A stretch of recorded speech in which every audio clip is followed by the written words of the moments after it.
Seperti apa sih desa mandiri itu? Apakah yang memiliki banyak uang dan fasilitas umum? Seharusnya desa mandiri itu adalah desa yang bisa memenuhi kebutuhan akan sarana prasarana dasar dan bisa mensejahterakan masyarakatnya. Misalnya masyarakat membutuhkan jalan dan jembatan desa yang bagus, atau saluran irigasi yang bisa diandalkan sepanjang tahun. Nah, itu semua nantinya bisa disediakan dan dikelola oleh desa sendiri loh. Desa harus dapat menjadi salah satu kunci kekuatan ekonomi Indonesia dan sumber kesejahteraan bagi warganya. Baik itu petani, perempuan, masyarakat adat, pemuda-pemudi, anak-anak, kelompok penyandang cacat, dan kelompok masyarakat terasing tanpa kecuali.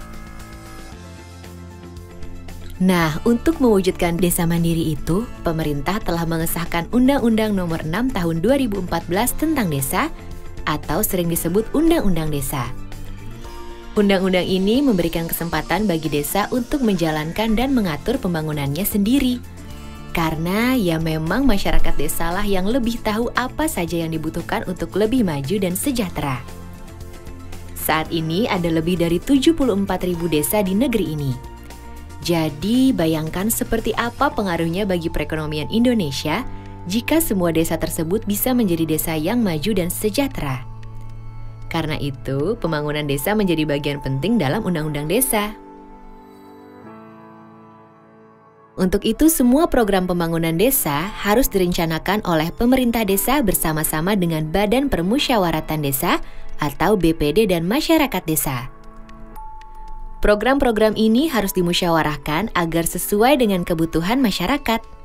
Baik itu peningkatan kualitas pelayanan dasar, sarana prasarana dasar, ekonomi desa, dan pemberdayaan masyarakat desa. Semuanya menjadi rencana pembangunan jangka menengah desa atau RPJM desa untuk 6 tahun ke depan yang dituangkan dalam Rencana Kerja Pemerintah Desa atau RKP Desa Tahunan. Jadi, setiap tahun harus dilakukan beberapa kali musyawarah desa untuk mempertajam dan menyepakati rencana kerja dan anggaran desa tahunan. Semua kegiatan tingkat desa harus dapat direncanakan, dilaksanakan, dan diawasi oleh masyarakat desa sendiri. Termasuk juga setiap ada permasalahan atau kebijakan yang menyangkut kepentingan masyarakat desa harus dimusyawarahkan dulu.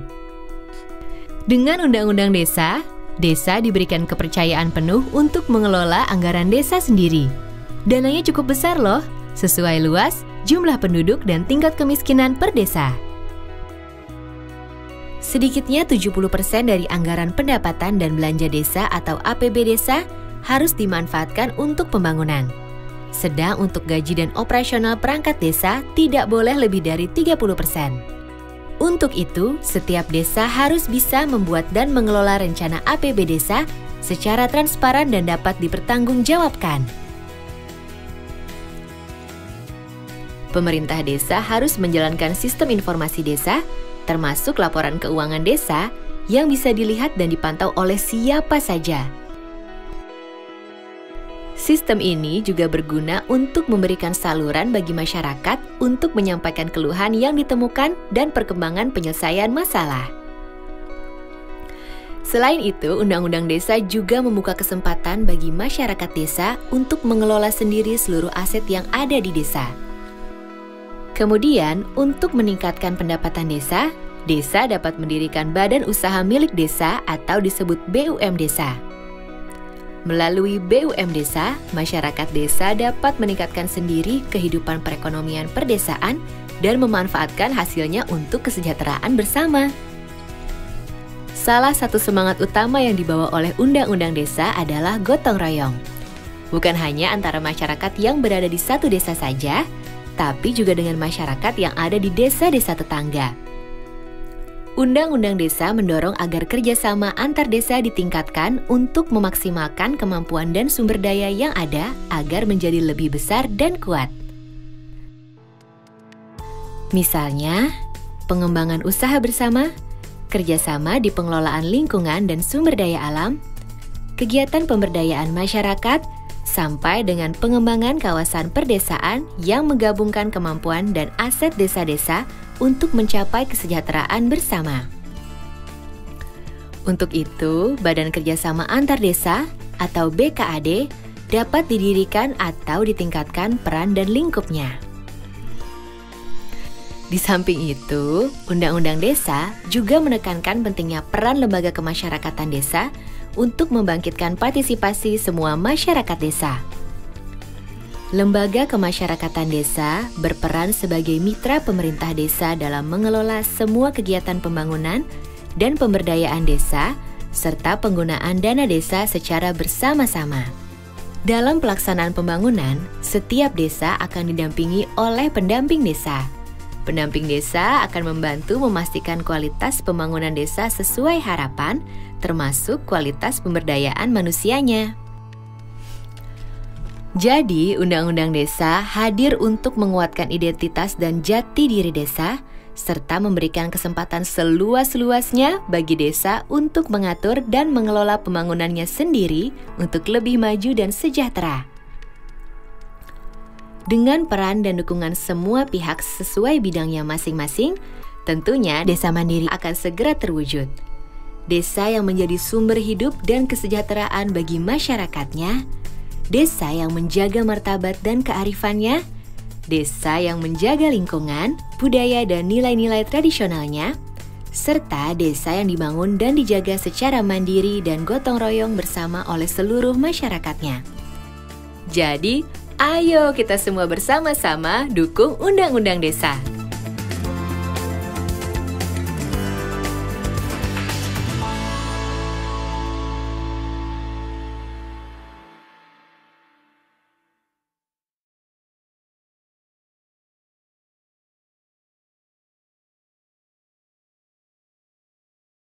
Dengan harapan kamu mendapat lebih banyak berkah dari sang pencipta.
Assalamualaikum warahmatullahi wabarakatuh.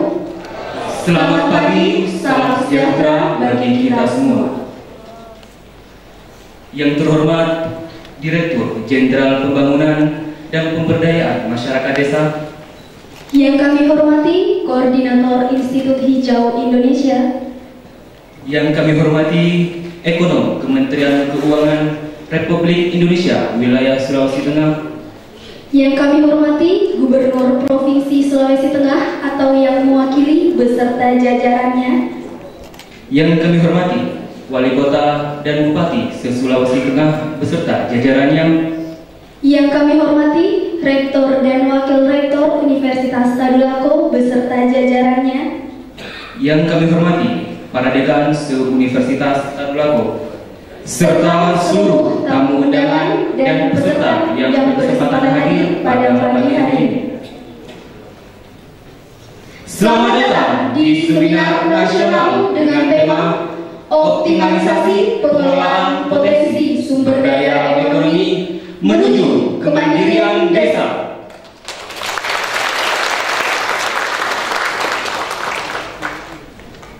Puji syukur kita panjatkan kehadiran Tuhan Yang Maha Esa, karena berkat limpahan rahmat, hidayah dan inayahnya sehingga kita dapat berkumpul bersama pada pagi hari ini dalam keadaan sehat walafiat. Tak lupa pula salawat serta salam kita haturkan kepada junjungan kita Nabi besar Muhammad SAW beserta para keluarga, kerabat, sahabat dan para pengikutnya yang insya Allah istiqomah hingga akhir zaman. Susunan acara Seminar Nasional. Acara pertama Indonesia Raya oleh Paduan Suara Mahasiswa Universitas Indonesia.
Assalamualaikum warahmatullahi wabarakatuh.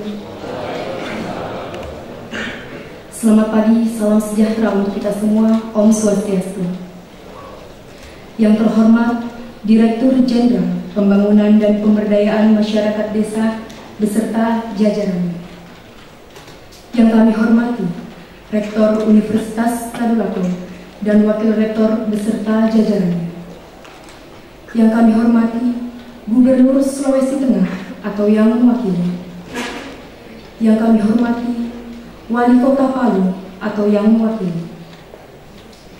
Yang kami hormati seluruh Bupati se-Sulawesi Tengah yang berkesempatan hadir untuk menyelenggarakan kegiatan seminar ini.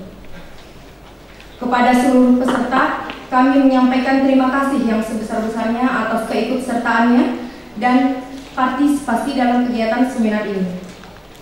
Tidak lupa kami memohon maaf apabila terdapat kekeliruan dan kesalahan dalam penyelenggaraan kegiatan seminar ini. Sekian laporan Ketua Panitia dari saya. Saya akhiri, wabillahi taufiq wal hidayah. Wassalamualaikum warahmatullahi wabarakatuh. Sambutan pertama oleh Ketua Umum Himpunan Mahasiswa Akuntansi Fakultas Ekonomi Universitas Tadulako. Salam sejahtera untuk kita sekalian. Yang kami hormati Menteri Desa, Pembangunan Daerah Tertinggal dan Transmigrasi yang dalam kesempatan ini diwakili oleh Pak Direktur Jenderal Pembangunan dan Pemberdayaan Desa. Yang kami hormati dan Bupati yang berkedudukan di Sulawesi Tengah. Yang kami hormati Rektor Universitas Tadulako. Dan yang langsung kepada seluruh tamu undangan dan peserta seminar nasional pada kegiatan hari ini. Alhamdulillah, puji syukur kita panjatkan kehadirat Allah Subhanahu wa Ta'ala, Tuhan Yang Maha Esa, yang telah memberikan limpahan nikmat dan karunia-Nya kepada kita semua sehingga pada hari ini kita dapat berkumpul di tempat ini dalam keadaan sehat walafiat untuk mengikuti kegiatan seminar nasional yang diselenggarakan oleh Himpunan Mahasiswa Akuntansi Fakultas Ekonomi Universitas Tadulako. Salawat serta salam tak lupa pula kita aturkan kepada junjungan kita Nabi Muhammad SAW yang telah menghamparkan tiga peradaban sampai saat ini sehingga kita dapat merasakannya.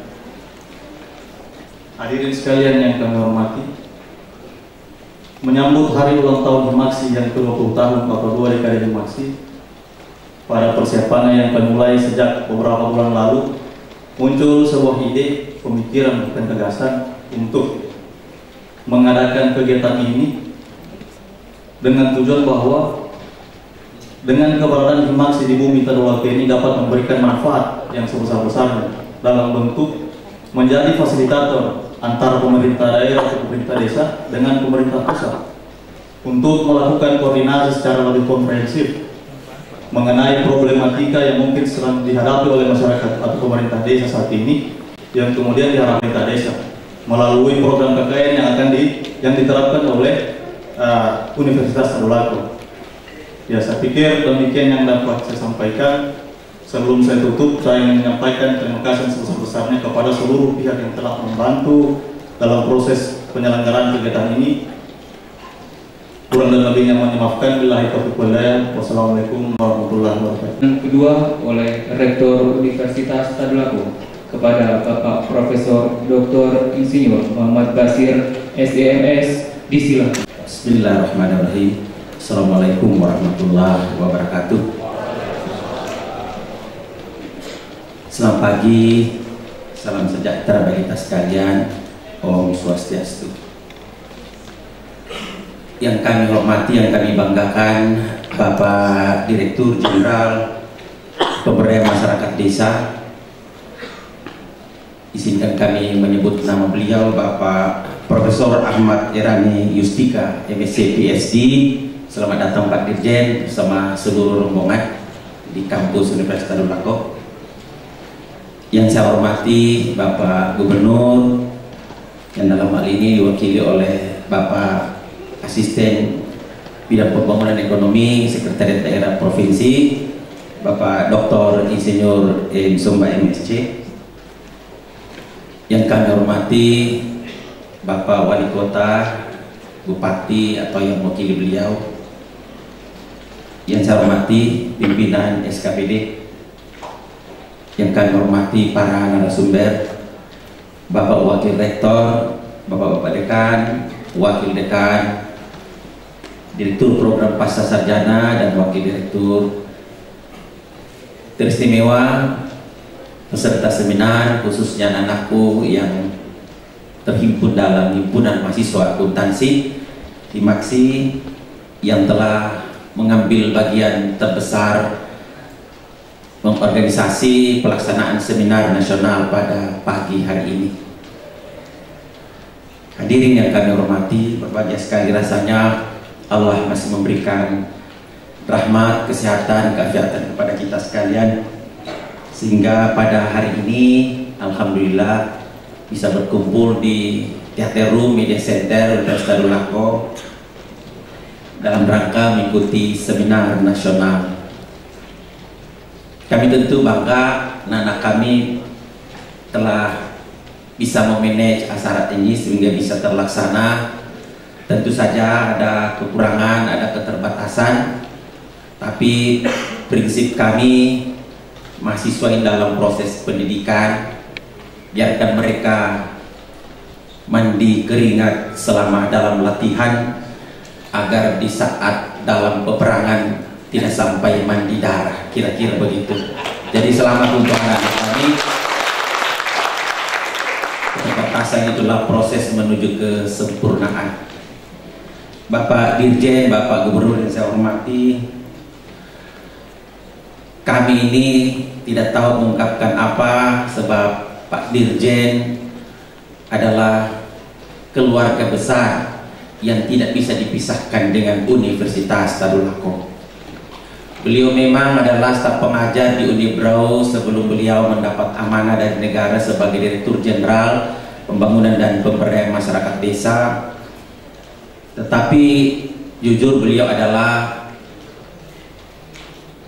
suami dari seorang staf Fakultas Pertanian Universitas Tadulako. Inilah kebanggaan tersendiri bagi keluarga besar Universitas Tadulako, sehingga kehadiran beliau juga memberikan semangat tersendiri bagi kita semua. Dan alhamdulillah Universitas Tadulako juga merasa bangga sekali sosok akademisi dari Universitas Brawijaya yang kini mendapat amanah sebagai Direktur Jenderal Pemberdayaan Masyarakat Desa. Jujur apa yang ditangani beliau itu sangat besar. Apalagi saya dengar ada beberapa Bapak Kepala Desa yang sempat hadir mengikuti seminar ini. Ini juga luar biasa untuk anak-anak kami, karena yang menjadi target penguatan itu sekarang ada di desa. Mudah-mudahan saya tidak salah ingat, jumlah desa di Indonesia ini 72.944. Kalau ada perbedaan data di Direktur Jenderal Pengembangan dan Pembangunan Desa tidak ada masalah, karena perbedaan itu adalah rahmat. Oleh karena itu tugas ini sangat berat. Bandingkan kelurahan yang kurang lebih hanya 8.366 sekian di seluruh Indonesia dengan jumlah desa 72.944 itu. Karena itu mari kita bersatu padu agar apa yang menjadi amanah besar di tangan Pak Dirjen ini, kita dari perguruan tinggi juga mengambil bagian. Dan salah satu berkah bahwa di era kepemimpinan Pak Jokowi itu perhatian kepada desa itu luar biasa. Bahkan mungkin kali pertama ada alokasi dana desa kurang lebih 600 juta per desa. Mudah-mudahan tidak keliru. Kalau keliru nanti Pak Dirjen yang meluruskan, kalau kurang nanti ditambahkan mungkin 1 miliar. Nah, jadi Pak Desa, mari kita berdoa mudah-mudahan standar 600 suatu saat bisa. Nah, itulah sebabnya seminar hari ini juga bagian dari proses itu. Mudah-mudahan kita bisa mendapat pencerahan, dan Pak Dirjen akan membuka seminar ini sekaligus akan menjadi keynote speaker dalam seminar ini. Rasa bangga kedua bahwa desa yang begitu banyak dan dikomandoi oleh seorang akademisi itu juga bukan persoalan gampang. Nah, akademisi ini kan lama hidup dan tumbuh di kota, tiba-tiba diperhadapkan dengan masalah yang ada di desa. Tapi jangan khawatir, dosen itu banyak mengalah tapi jarang menyerah, dan selalu saja ada akal kebaikan untuk menghadapi segala tantangan. Karena itu kami yakin Pak Dirjen akan bisa menangani dengan berbagai persoalan di desa. Satu diantaranya adalah melibatkan perguruan tinggi. Itu adalah salah satu upaya yang ditempuh oleh Pak Dirjen, sehingga insya Allah ke depan akan bisa lebih membangun kebersamaan antara pemerintah dan perguruan tinggi.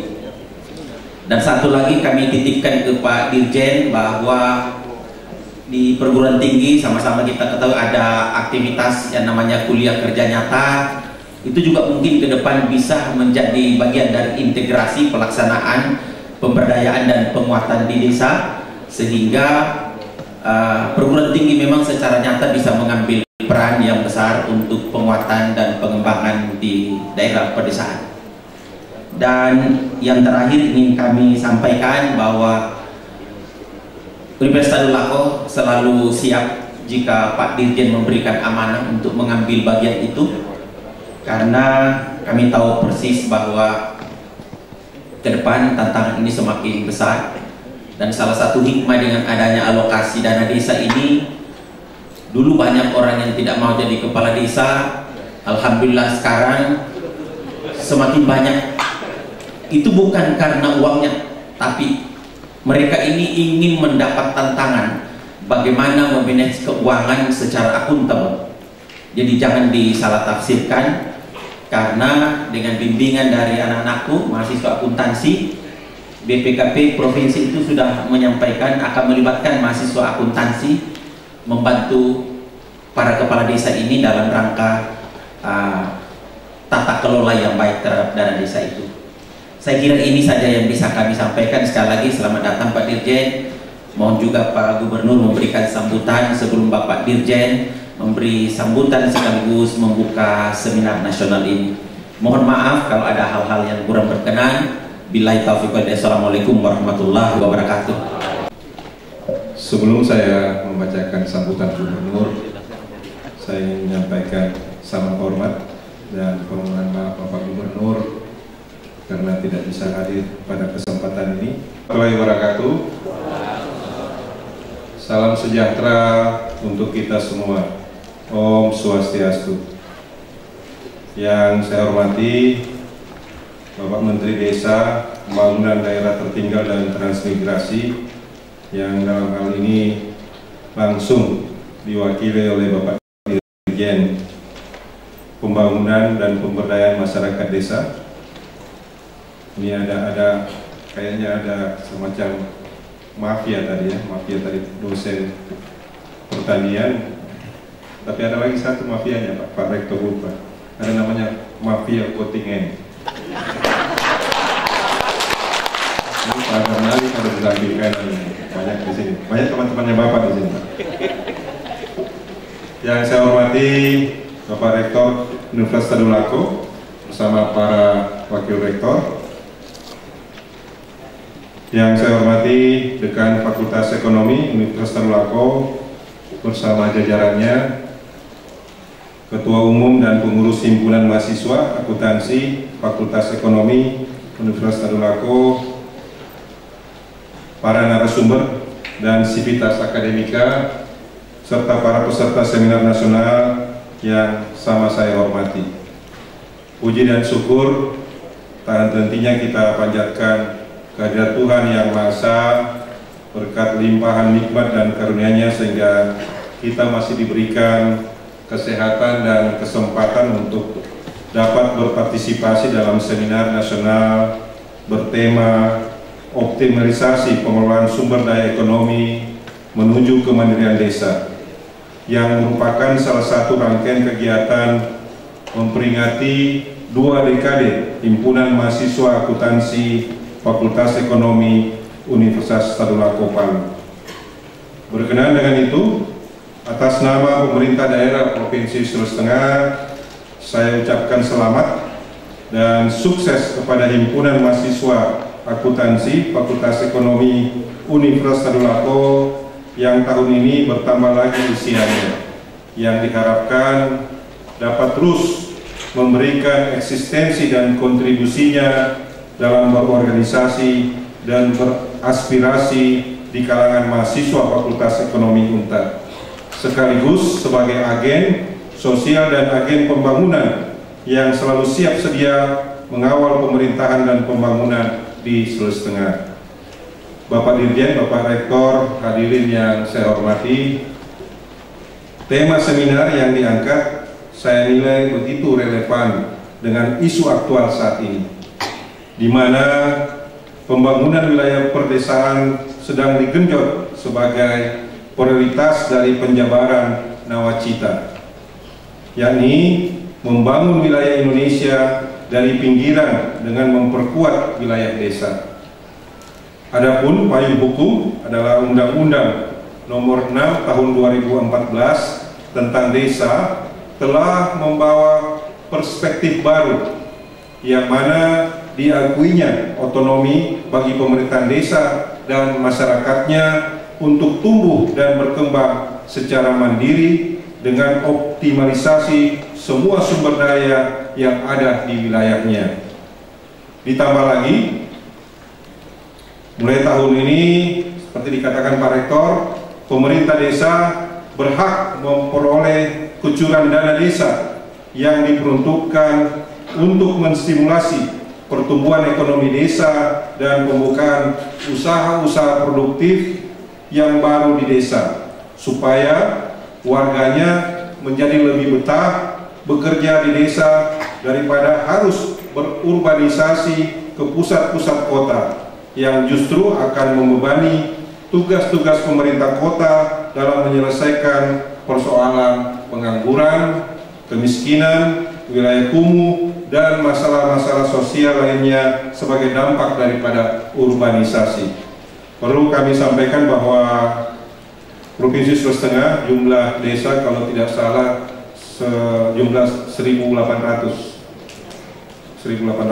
mungkin, saya lupa ingat.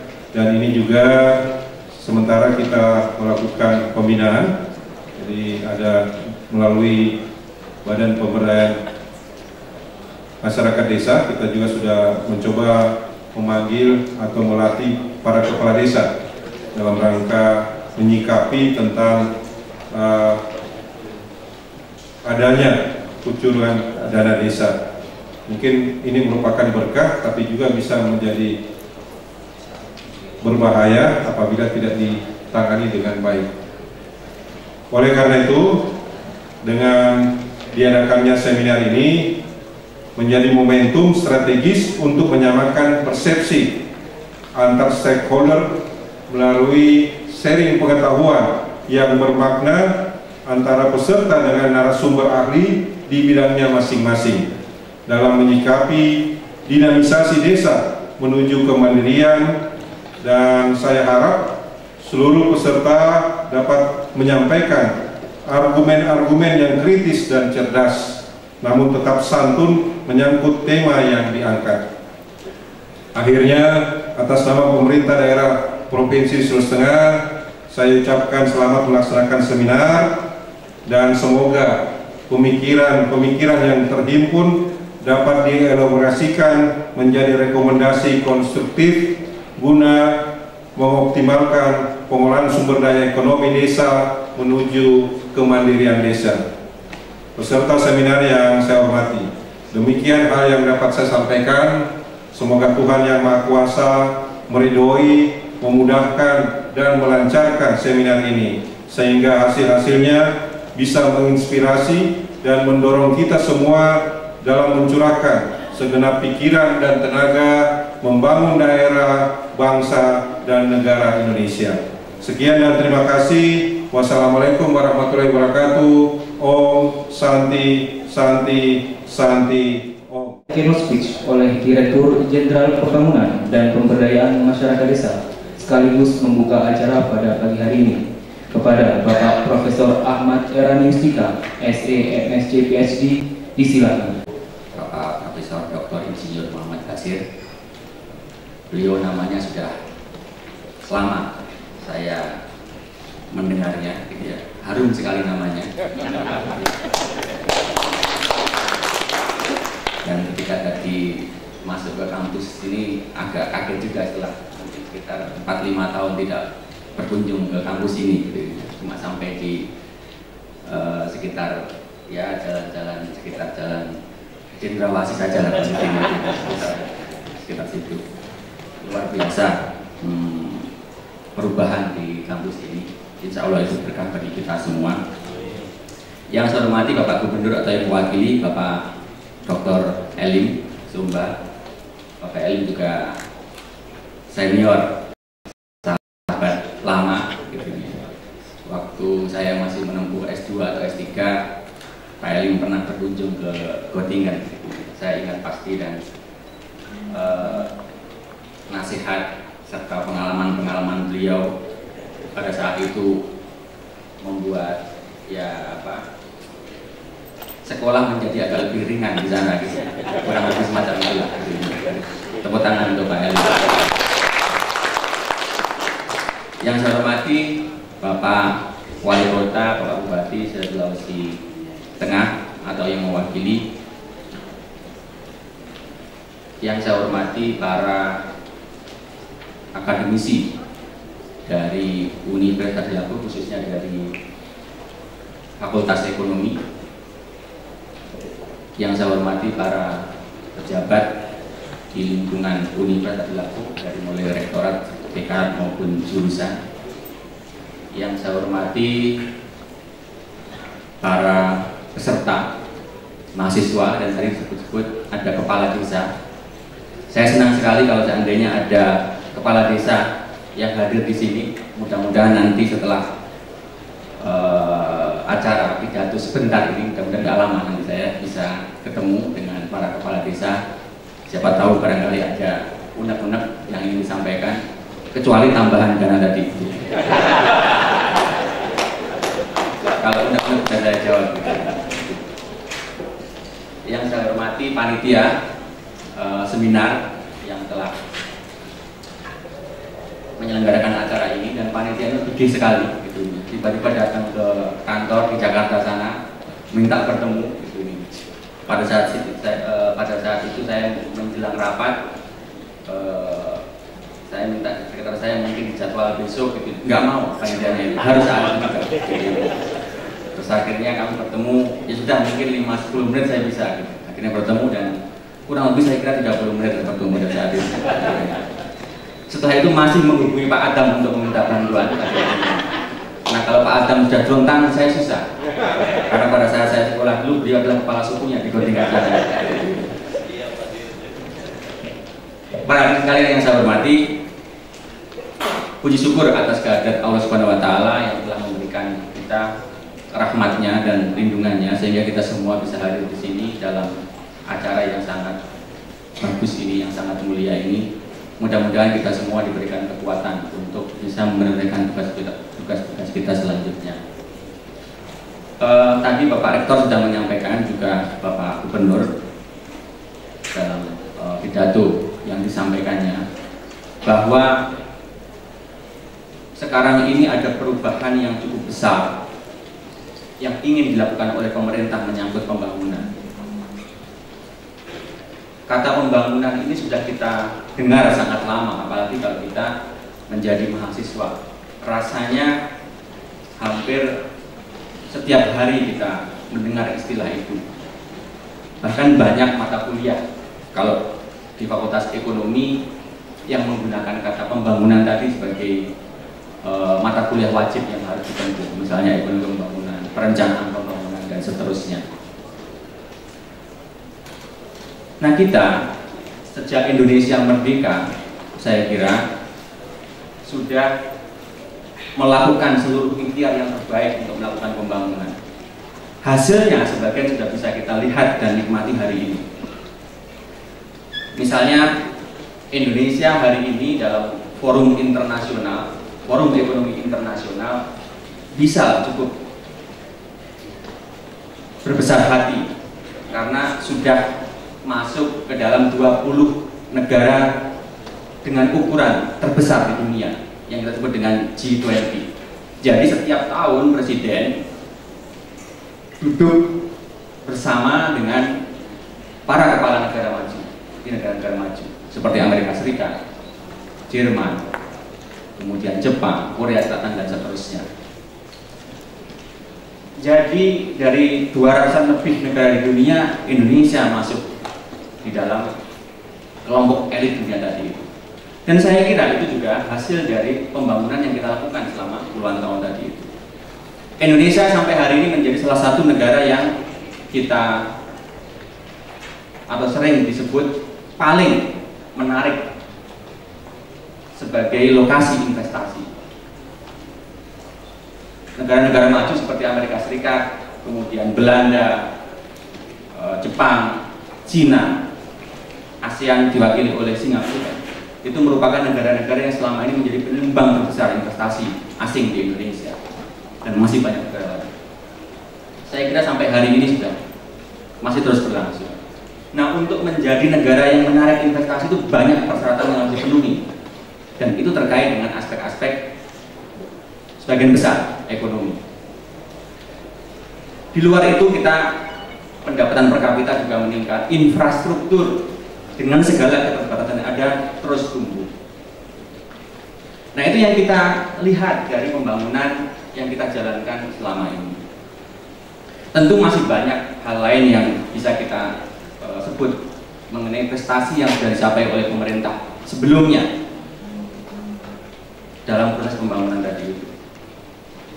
Namun kita juga melihat di balik beberapa keberhasilan tadi itu ada rupa-rupa persoalan yang muncul, ada aneka penyakit yang itu menimbulkan luka pada sebagian wilayah maupun kelompok masyarakat.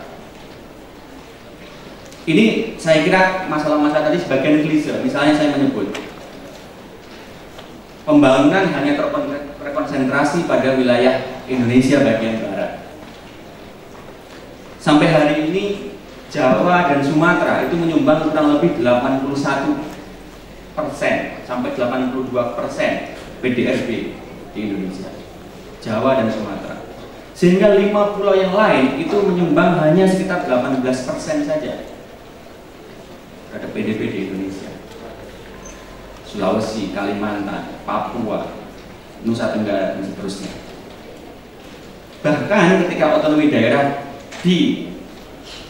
dieksekusi mulai tahun 2001, itu tidak ada perubahan sama sekali sampai hari ini mengenai konsentrasi tadi. Demikian juga kalau wilayah kita bagi antara kota dan desa. Sektor pertanian yang menjadi motor ekonomi Indonesia karena menyerap tenaga kerja yang paling besar, pertumbuhannya sekarang nyaris tidak pernah lagi melebihi 3,5% setiap tahun. Hanya provinsi tertentu yang bisa mencapai pertumbuhan di atas 3,5%. Rata-rata nasional itu hampir selalu di bawah 3,5% ketika pertumbuhan ekonomi nasional pada kisaran sekitar 5,5 sampai 6%. Sehingga wajar kalau kemudian angka kemiskinan sebagian besar ada di pedesaan. Dari 11,8% kemiskinan di Indonesia hari ini, yang 65% adalah mereka yang tinggal di pedesaan dan 35% perkotaan. Kurang lebih persentasenya kalau di perkotaan jumlah penduduk miskin sekitar 8% dan di pedesaan sekitar 13,5%. Jadi pembangunan di samping tadi memberikan banyak capaian juga menimbulkan persoalan. Salah satunya adalah dualisme antara kota dan desa, antar sektor ekonomi, misalnya pertanian dan sektor non pertanian yang kita sering sebut dengan non tradable sektor. Ada telekomunikasi, ada sektor keuangan, perbankan, perhotelan, sektor jasa dan seterusnya yang tumbuh sangat pesat. Bahkan sektor komunikasi, pengangkutan dan seterusnya bisa tumbuh 11-13% setiap tahun. Tinggi sekali. Nah, pembangunan yang diiringi dengan ketimpangan itulah kemudian menjadi persoalan, menimbulkan masalah, menimbulkan konflik sosial. Padahal dasar negara kita dengan sangat jelas menyatakan ujung dari semuanya adalah keadilan sosial.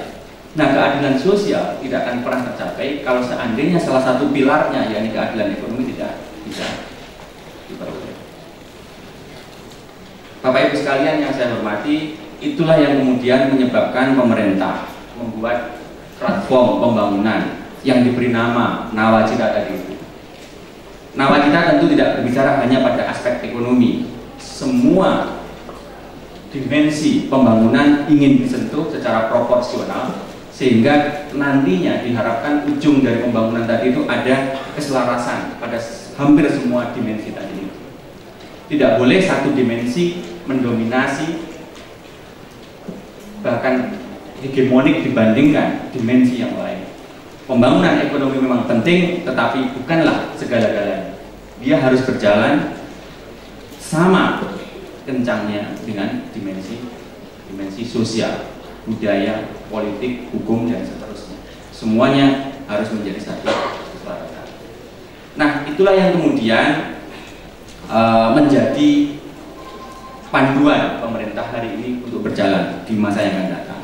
Salah satu platform pembangunan pemerintah yang menjadi panduan Kementerian Desa, Pembangunan Daerah Tertinggal, dan Transmigrasi itu adalah platform nomor 3 dari nawacitanya, nomor 3, membangun Indonesia dari pinggiran melalui pembangunan daerah dan desa. Itu yang menjadi kami. Saat ini masih ada 122 kabupaten yang dianggap pembangunannya perlu dipercepat sehingga bisa sama dengan daerah-daerah yang lain. Demikian juga hampir semua desa di Indonesia itu perlu dipercepat pembangunannya karena relatif ketertinggalannya dibandingkan wilayah pinggiran kota maupun kota itu sudah sangat jauh. Tadi disebut soal jumlah desa di Indonesia, dan memang jumlah desa itu setiap waktu berubah karena semangat untuk membuat desa baru, kemudian konversi dari kelurahan ke desa itu besar sekali. Data yang dipakai oleh Kementerian Keuangan untuk menyalurkan dana desa pada tahun 2015 ini jumlahnya 74.093. Sulawesi Tengah 1.838, kurang lebih seperti itu.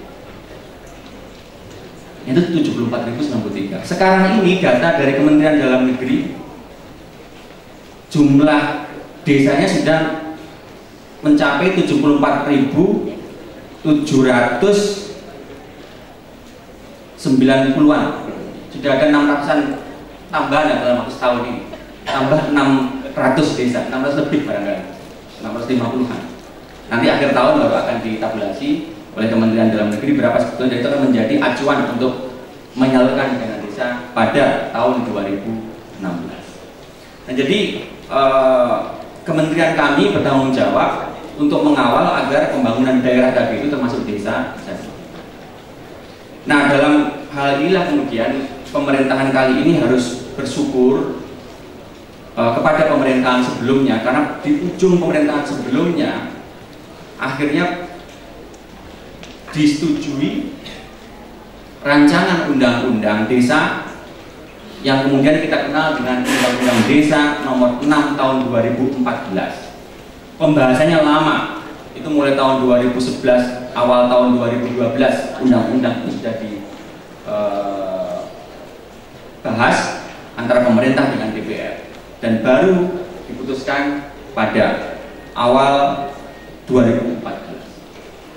Nah, ini modal yang besar bagi pemerintahan sekarang untuk memastikan adanya perubahan yang mendasar dalam pembangunan tadi itu. Sebab pembangunan selama ini kurang menafkahi, kurang menyantuni kepentingan desa. Padahal sebagian besar sumber daya ekonomi, bahkan juga penduduk dan seterusnya ada di pedesaan, yang selama ini tidak banyak mendapatkan nisbah dari pembangunan tadi itu. Nah, pemerintah hari ini kemudian mempertajam undang-undang desa tadi itu dengan dua hal sekaligus. Yang pertama, membentuk kementerian yang khusus menangani desa ini, yakni Kementerian Desa, Pembangunan Daerah Tertinggal, dan Transmigrasi. Jadi di kementerian kami ini ada mandat untuk mengawal pembangunan dan pemberdayaan masyarakat desa. Yang kedua yang dilakukan oleh pemerintah adalah memberikan afirmasi atau pemihakan anggaran yang kita sebut dengan dana desa tadi itu. Tahun ini dana desa yang diberikan lewat APBN itu 20,7 triliun rupiah, dibagi ke 74.000 lebih desa tadi. Jadi tahun ini rata-rata setiap desa ya sekitar 260 sampai 270 juta rupiah ke masing-masing desa. Tahun depan insya Allah 48 triliun, naik lebih dari 100%, sehingga masing-masing desa bisa memperoleh kira-kira sekitar 500 juta. Dan tahun 2017 insya Allah setiap desa sudah mendapatkan 1 miliar rupiah, insya Allah tahun depan, tahun 2017. Kementerian Keuangan sudah membuat alokasi anggaran itu, dan antara lain saya kira dibantu oleh Pak Ahlis yang banyak membantu di Kementerian Keuangan selama ini. Jadi itu yang komitmen yang dilakukan oleh pemerintah. Nah sekarang setelah dananya ada, kementeriannya ada, maka persoalan berikutnya adalah apa yang tidak dilakukan untuk bisa membuat desa menjadi lebih bercahaya, lebih hidup dibandingkan sebelumnya. Nah kami di Kementerian Desa sudah menyusun 3 pilar pokok yang ingin dilakukan sebagai pemandu agar pembangunan desa itu bisa berjalan lebih bagus. Yang pertama, kita menyadari bahwa intisari pembangunan adalah membangun manusianya. Jadi yang pertama kali mesti kita kelola, mesti kita urus pembangunan adalah manusianya. Betul bahwa infrastruktur apapun itu, jalan, irigasi desa, pasar desa, sekolah desa, balai desa, dan seterusnya penting untuk memuliakan pembangunan desa. Namun itu semua optimalisasinya menjadi tidak besar apabila manusia-manusia yang berpartisipasi, yang terlibat di dalam kehidupan sehari-hari tidak diperbaiki kualitasnya. Kita ingin bahwa setiap manusia, setiap warga di desa itu punya kompetensi, punya keunggulan, punya pengetahuan, punya level kesehatan yang sama bagusnya dengan mereka yang tinggal di kota. Sehingga kalaupun ada infrastruktur yang mesti dibangun, misalnya pendidikan atau kesehatan, itu dalam konteks untuk memperkuat kualitas manusianya. Manusianya yang harus kita bangun. Makanya kita ingin bahwa nanti pembangunan desa itu salah satunya bisa diwujudkan dalam bentuk ekspansi kapabilitas manusia di desa. Esensi pembangunan adalah peningkatan kapabilitas manusianya, termasuk manusia di desa. Kami menyebut ini dengan jaring komunitas wira desa. Jadi mari kita bangun keunggulan, kompetensi, level kesehatan masyarakat di desa tadi itu agar standar seperti halnya di wilayah kota. Kalau seandainya kita tidak berpacu dengan hal ini, maka kurang lebih standar IPM warga desa untuk bisa mencapai seperti halnya saudaranya yang sekarang tinggal di desa itu dibutuhkan waktu 25 tahun untuk bisa menyamai. Lama sekali. Nah, oleh karena itu dana desa sebagian harus. Jadi kalau ada kepala desa yang ada di sini, saya berharap agar sebagian tadi itu dipakai. Jangan dipakai untuk bikin pagar warga desa, Pak. Gitu. Ada daerah tertentu yang bupatinya tuh kepengen agar dana desa itu dipakai memperbaiki pagar semua warga. Memang indah sih. Gitu. Nah kalau semua bikin pagar, nanti platform pemerintah akan berubah, membangun Indonesia dari pagar.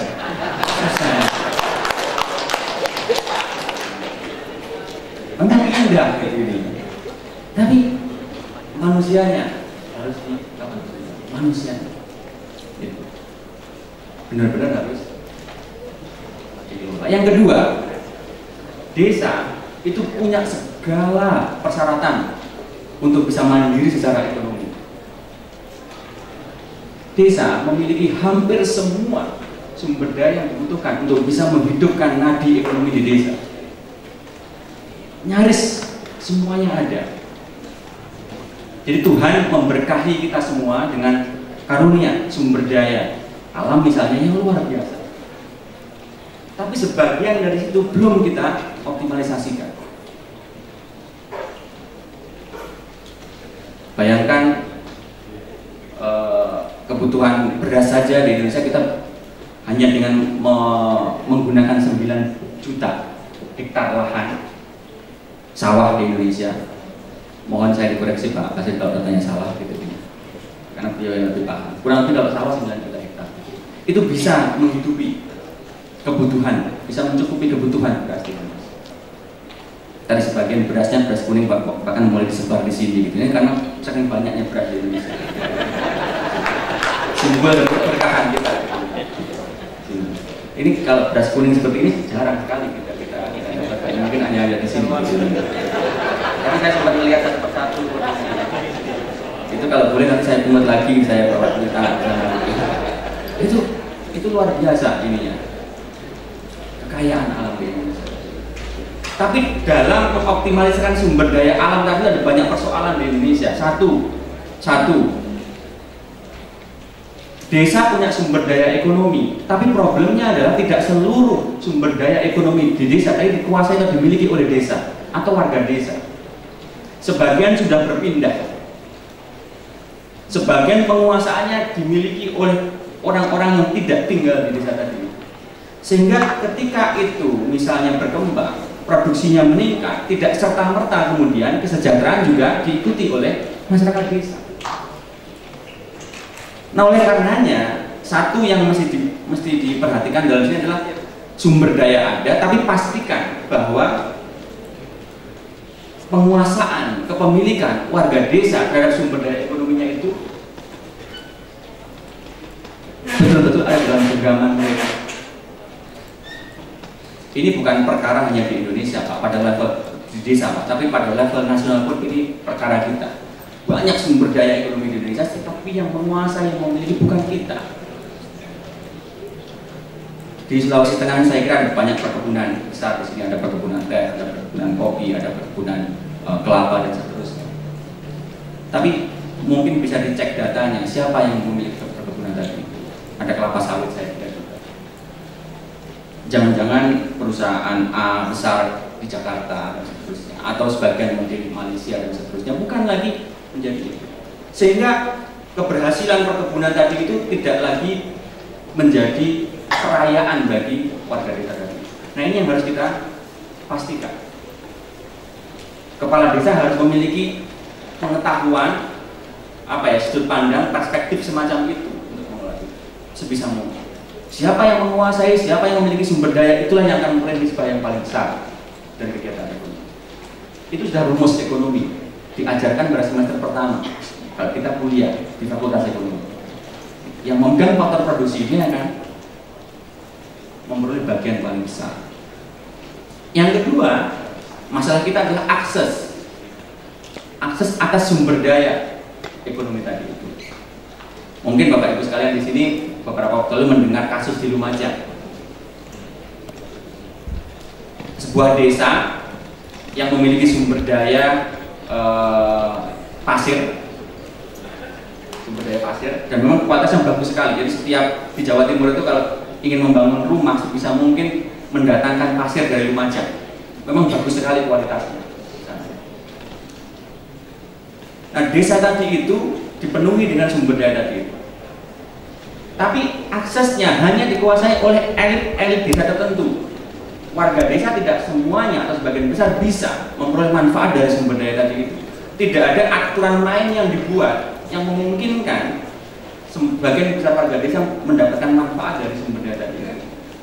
Akhirnya bukan hanya persoalan eksploitasi yang menimbulkan perkara lingkungan, soal lingkungan. Yang kedua adalah konflik.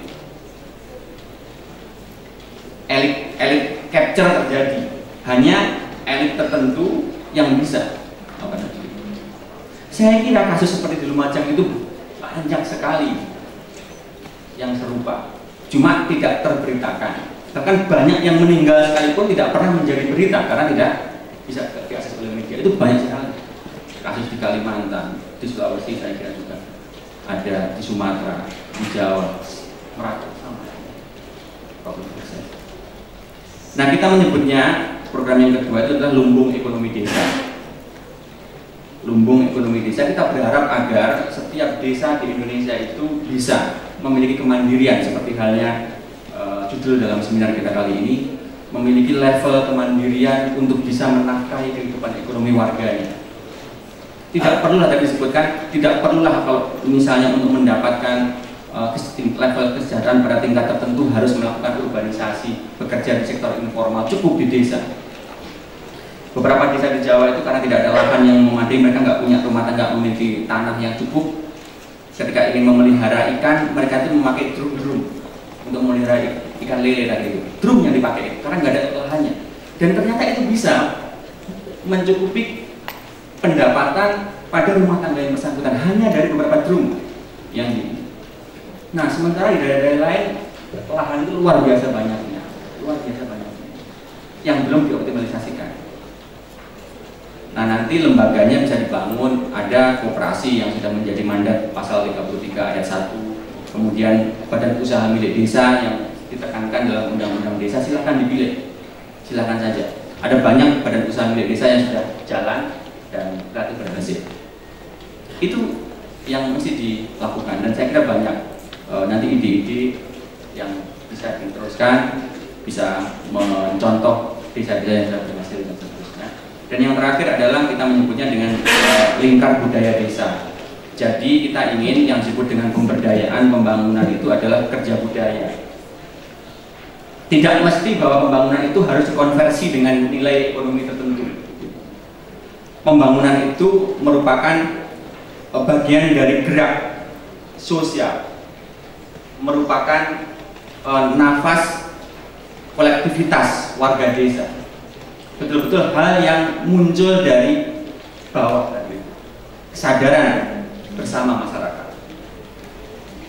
Nah, kalau ini dilakukan, maka tidak akan ada rantai yang terputus antara pembangunan ekonomi dengan kohesi sosial.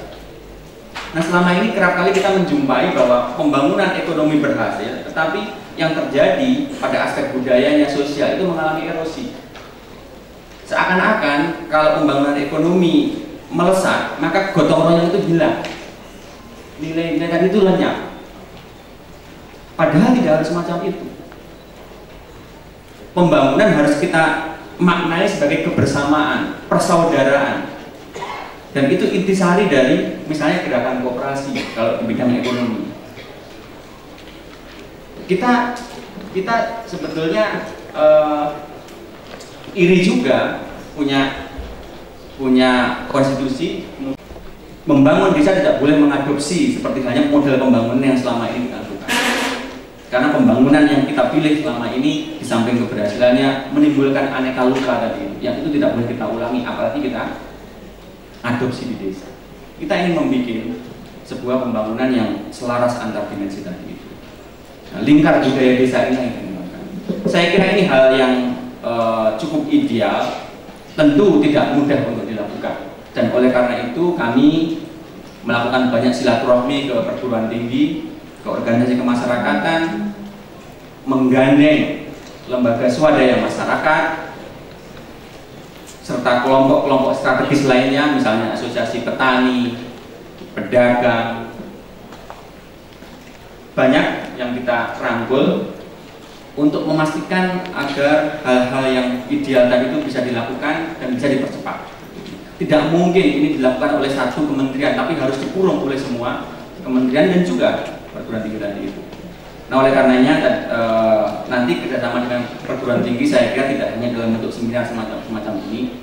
Syukur-syukur kalau misalnya nanti setiap perguruan tinggi bisa kerjasama dengan kita, bisa memiliki desa binaan atau apapun namanya dalam jumlah yang cukup, dikawal, itu menjadi prototipe model desa yang ideal, dan setelah itu jadi bisa dikembangbiakkan, bisa diadopsi ke desa-desa lain, desa tetangga dan seterusnya.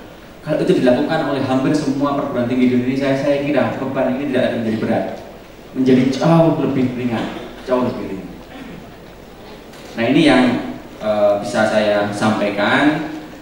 Terakhir, di Sulawesi Tengah ini ada 1.838 desa. Saat ini yang sudah menerima dana desa dalam data kami itu jumlahnya 1.516. Berarti yang sama sekali belum menerima dana desa itu 322 desa. Nah, oleh karenanya kami mohon bantuan kepada pemerintah provinsi, pemerintah kabupaten kota di Sulawesi Tengah untuk melakukan percepatan penyaluran terhadap khususnya yang 322 desa tadi itu. Sampai hari ini kurang lebih dari total jumlah anggaran yang sudah digelontorkan oleh Kementerian Keuangan ke Provinsi Sulawesi Tengah sudah terserap hampir 40% ke desa.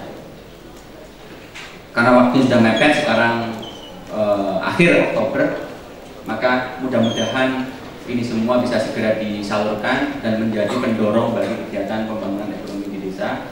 Tahun ini memang segala sesuatunya masih jauh dari ideal karena berbagai macam rintangan tahun pertama dan seterusnya, tapi saya kira tahun depan akan menjadi bagus lagi. Terima kasih atas bantuan dari pemerintah provinsi, kabupaten yang selama ini dengan sangat serius juga mengawal dana desa ini sampai di lapangan, sampai ke desa. Saya kira itu yang bisa saya sampaikan. Mudah-mudahan kita semua nanti bisa benar-benar memiliki energi, pikiran untuk membantu kepentingan pemberdayaan dan pembangunan masyarakat desa. Dan setelah acara ini selesai, saya berharap nanti ada banyak mahasiswa di sini yang setelah lulus mau mengabdi di desa, mau mencalonkan diri menjadi kepala desa, bersedia membangun dan mengembangkan koperasi di desa, mengurus badan usaha milik desa, mengorganisasi masyarakat. Itu semua adalah pekerjaan-pekerjaan yang terhormat. Dan kalau itu dilakukan, maka semua yang ada di sini khususnya para mahasiswa akan menjadi bagian dari sejarah besar Indonesia. Saya kira itu. Terima kasih. Dengan mengucapkan Bismillahirrahmanirrahim, kegiatan seminar dengan tema optimalisasi pengelolaan sumber daya ekonomi bagi kemandirian desa secara resmi saya nyatakan dibuka. Berapa kali? Yang akan didampingi oleh Bapak Rektor.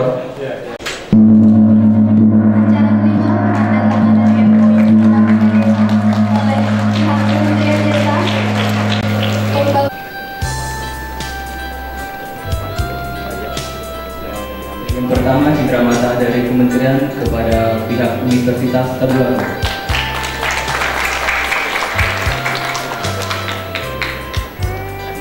Yang kedua, pidana cendramata dari pihak Universitas Tadulako kepada